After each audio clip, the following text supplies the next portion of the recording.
does an orphan with no money build the world's most famous watch brand? It's a story shrouded in mystery and secrets, but today we'll explore the incredible rise of Rolex, starting from zero and answering the question, why are Rolexes so expensive? Hans Wilsdorf, the founder of Rolex, was born in Germany in 1881 and lost both parents at the age of 12, becoming an orphan. After living with his uncles and attending boarding school, he moved to Switzerland where he worked for a company that exported pocket watches. Thanks to his language skills, he held administrative roles and became passionate about the art of watchmaking, dreaming of creating perfect watches. In 1903, Hans Wilsdorf moved to London, where he worked in sales for a watchmaking company. This experience provided him with a solid understanding of the industry and the importance of marketing. In 1905, he founded the Wilsdorf and Davis Company with his brother-in-law Alfred Davis, aiming to import watches from Switzerland to sell them in the United Kingdom. Despite wristwatches being primarily considered as women's jewelry at the time, Hans believed in their potential and foresaw that they would become popular, replacing pocket watches.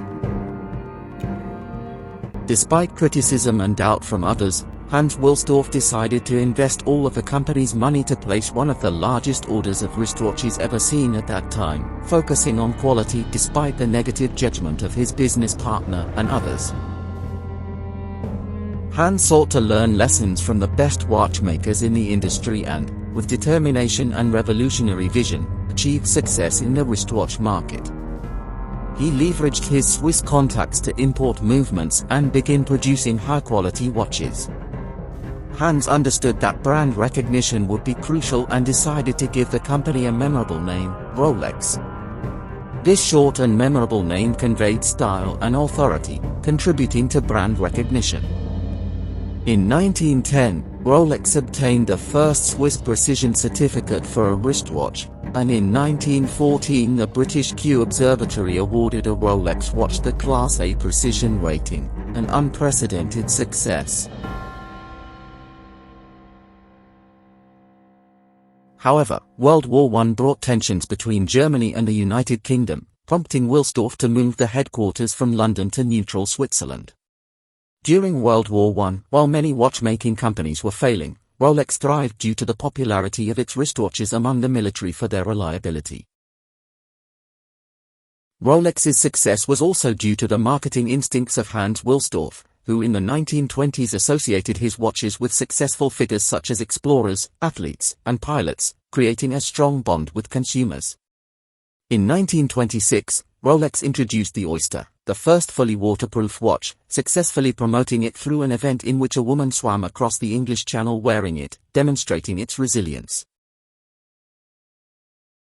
In 1931, Rolex developed the perpetual rotor, a mechanism that automatically winds the watch, revolutionizing watchmaking.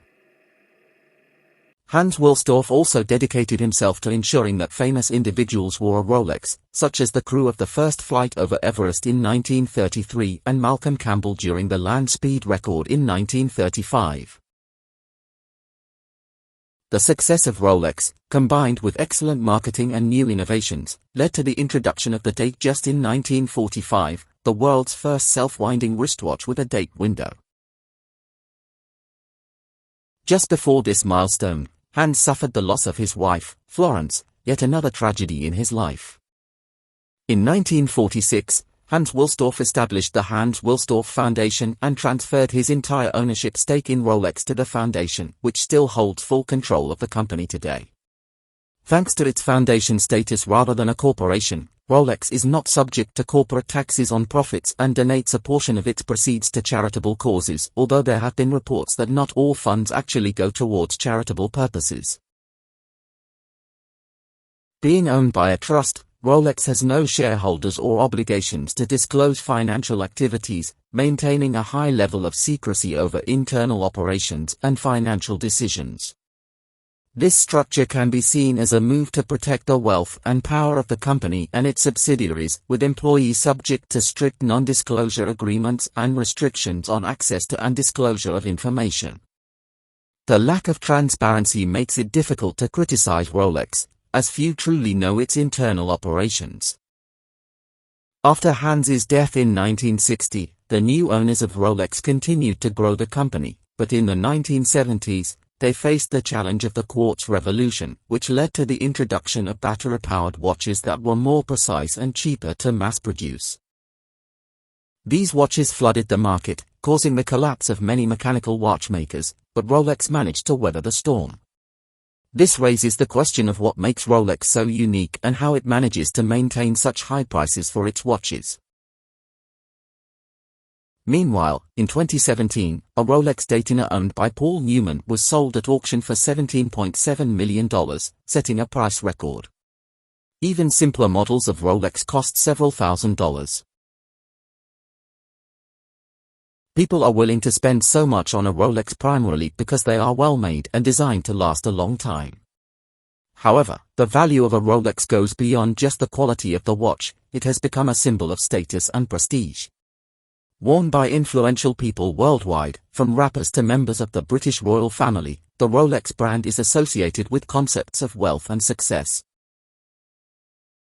This status has been solidified through a high-visibility marketing strategy, with Rolex sponsoring prestigious events such as Wimbledon and Formula One, appearing in movies, and paying celebrities to promote its products.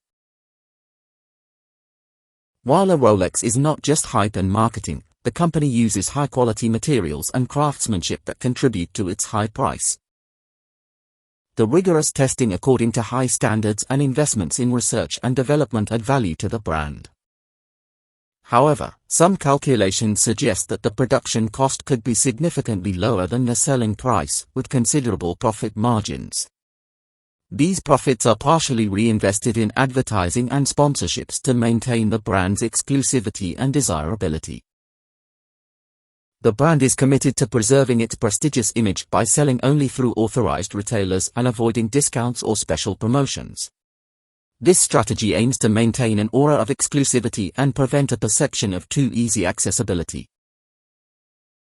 Furthermore, Rolex is believed to artificially create scarcity for its products to keep demand and prices high. This strategy includes prolonged waiting times and intentional product shortages, thereby maintaining the brand's value.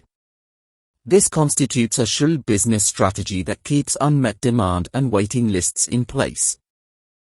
Thanks to its rich heritage and solid reputation, Rolex watches retain their value over time and can even appreciate if well maintained, making them an attractive and unique investment in the world of watches.